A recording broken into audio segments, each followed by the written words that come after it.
Right, so we're going to have a little look at making some batteries made out of fruit. So what are we going to need?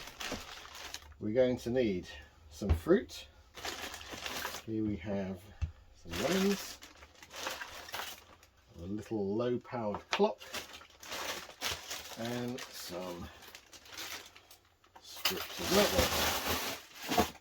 We're also going to need some leads to connect our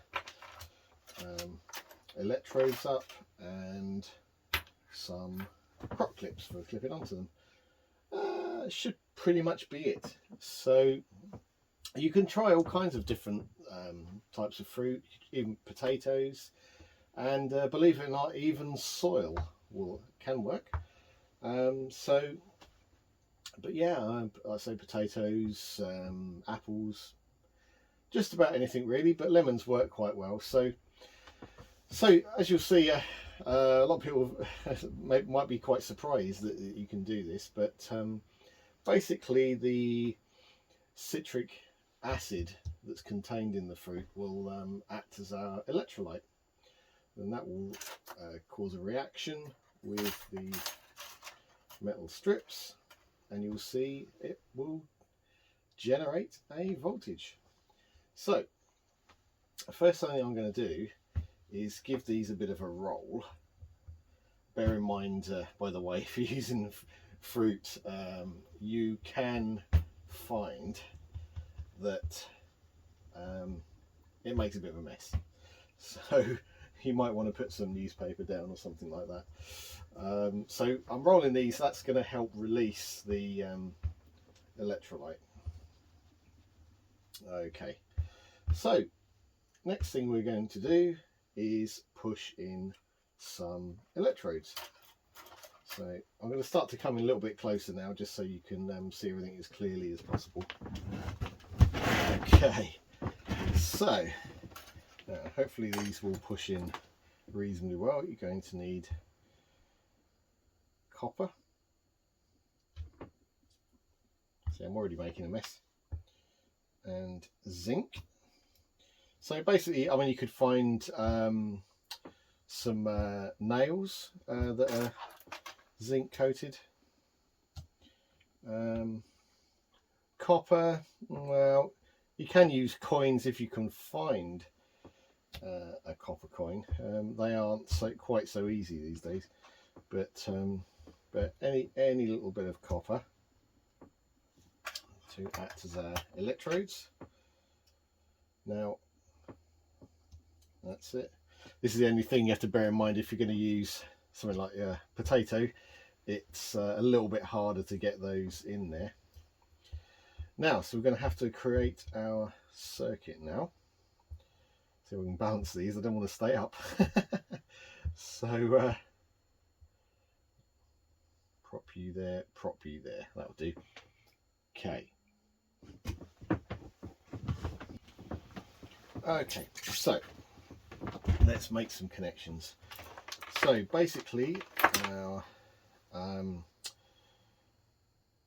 going to connect these in series. So if I hook that onto that one, and that will connect to its neighbour, and so on.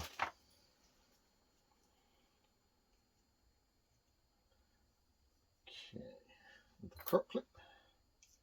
These are all pretty easy to get hold of, by the way. So there we go. I'm going to get another couple of leads just to for our end positive and negative terminals.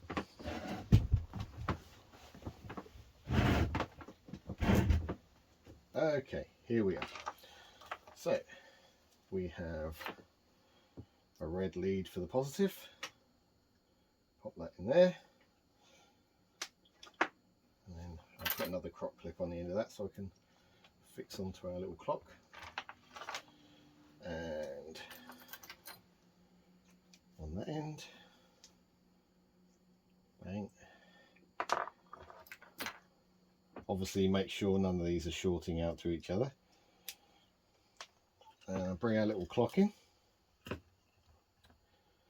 Now, wires on this aren't particularly great, but we'll see how we get on.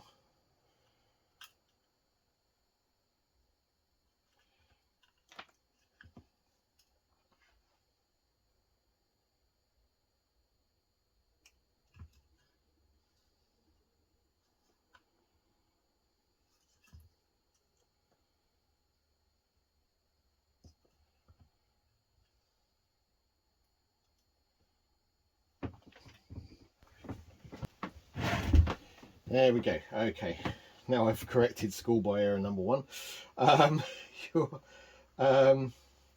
There we have it. I don't know, hopefully you can see that okay. I'm just going to jump up and make sure that's showing on the camera. In fact,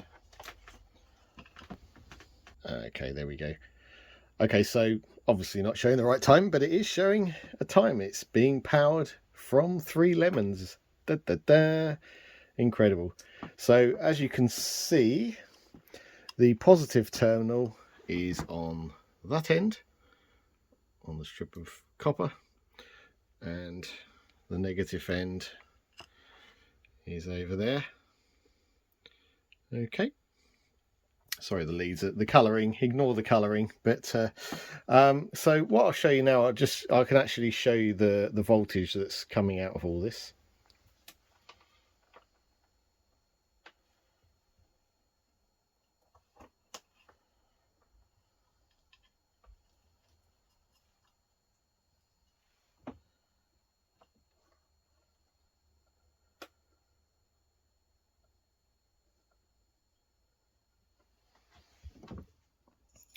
So, guys and girls, there we have it. Just about enough to power our little clock.